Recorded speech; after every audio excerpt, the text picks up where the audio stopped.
It's coming, I promise. To Keith Downey in just a moment. He is just completing a phone call, and after he's completed that phone call, he can give us the good news that Newcastle fans have been waiting for. Yeah, Rob, sorry about that. The phone's been very busy today. Finally, the Newcastle United supporters have got what they have wanted for a long, long time. For 18 months of this takeover saga, for 14 years of Mike Ashley's stewardship. The Premier League statement, which we've been waiting for all day long, has just landed in my inbox in the last minute. I'll read it to you, and I'll read every word of it. It says, the Premier League, Newcastle United Football Club and St James's Holdings Limited, of course that's Mike Ashley's company, have today settled the dispute over the takeover of the club by the Consortium of PIF, PCP Capital Partners and the Reuben Brothers Sports and Media Company. Following the completion of the Premier League's owners and directors test, the club has been sold to the Consortium with immediate effect.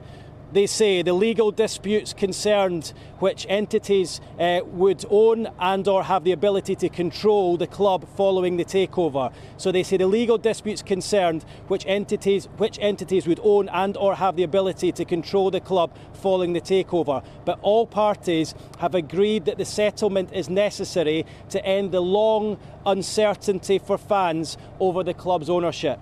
The Premier League has now received what they say legally binding assurances that the Kingdom of Saudi Arabia will not control Newcastle United Football Club, but the Consortium will, of course, which of 80% of that is a public investment fund of Saudi Arabia. So they've proved the separation, they have those legal documents.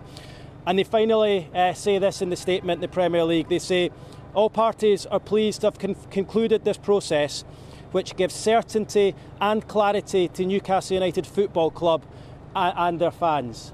So that's the statement that has just dropped in the last few minutes from the Premier League. That is what we've been waiting for, and I suppose that is why everyone has just had that little bit of uncertainty, because although Newcastle were happy with the deal, although we told you half an hour ago the shares had transferred, the money had been deposited, it still needed to get that rubber stamp from the Premier League. There it is in black and white, from the Premier League, to say after all this time the takeover is now passed. This football club is no longer owned by Mike Ashley, it's now owned by the Saudi-backed consortium led by Amanda Staveley, and a new dawn here is in the offing at Newcastle United.